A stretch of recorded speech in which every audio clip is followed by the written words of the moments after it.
Steve Morgan for Fishing Monthly Magazine's here with Garry Fitzgerald, organiser of the Australian Lure and Fly Expo. And firstly, Garry, been a great show. There's been some great activity this weekend, but more specifically, there's some real works of art and some great practical lures in the Best of Show Awards. Tell us why the awards were invented and some of the results from this year.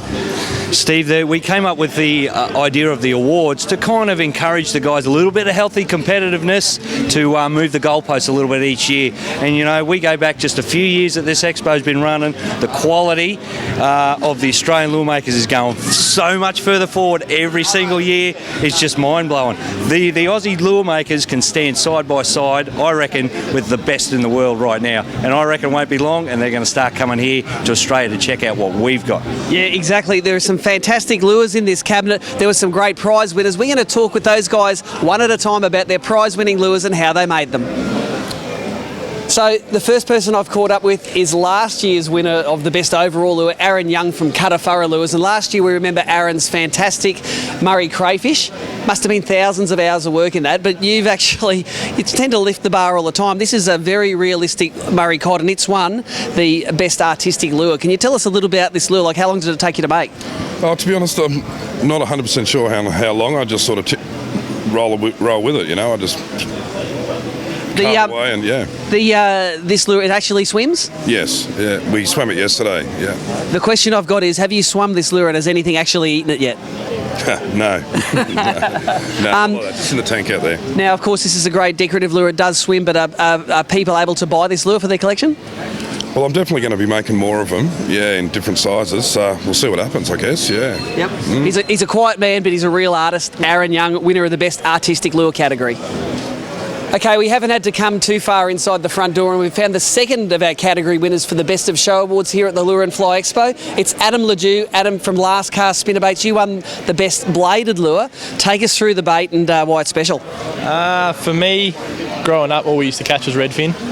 And once I started getting into the Murray cod and the bigger native sort of thing, we found out that this is their main food source. That's why they were so readily able to catch. And for me, it was just sort of creating an imitation bait, and you know they catch what they eat, sort of thing. So, and that was a big thing for me. And painting the blades, I was taking something very simple and that a lot of people do, and putting a sort of my own touch on it. And that's where I come up with airbrushing and painting over the blades, and gives it a sort of a better approach and a better look. So, excellent. So it obviously it's mimicking a little redfin that the cod and the bigger natives like to eat. Yeah. You're selling them on the stand here. They're only $15. That's all that's going to cost you for the Best of the Show lures. Yep. Where can people go that didn't get to the lure show? Where can they go to buy one of your lures? Through my Facebook page. That's where it started, and that's where I have a lot of customers.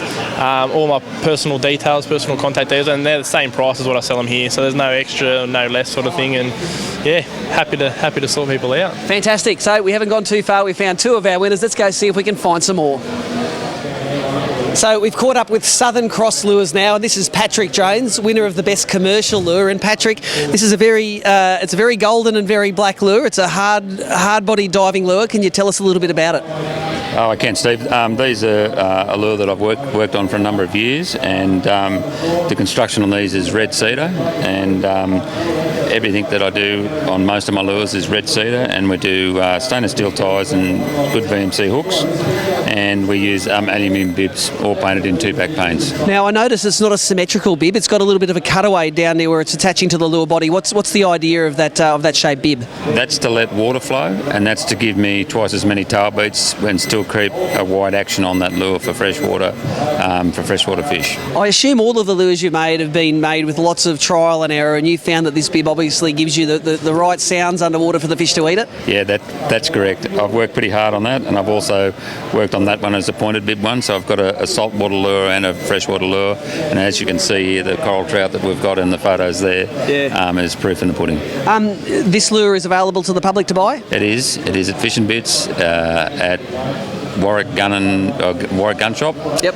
And it's at Glenline Dam as well. What if someone is in another part of the world and on YouTube watching this wants to buy one? Have you got a website or somewhere they can buy it off you? No, I haven't got a website yet, but I've got a couple of girls that are going to help me out with a website, and they're my daughters. Yep. And but yes, I'm on Facebook, and we'll gladly answer an email and opposed to anywhere. So That's great. So keep an eye on Facebook. Southern Cross Lures is what you want to get in touch with.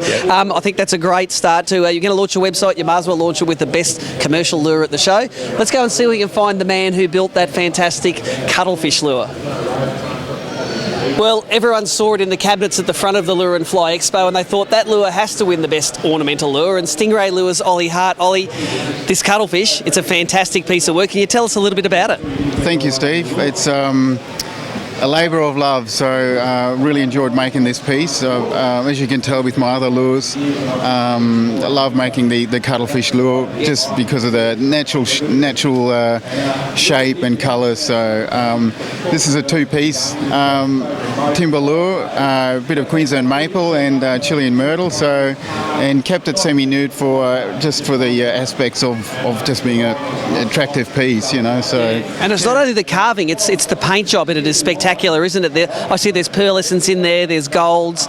It looks like it's going to swim away. Yes, yeah, no, sure is, mate. I'm always trying to do the best I can. So yeah. Just quickly, how many hours goes into making a lure like this? I get asked that a lot. How many hours I spend on it?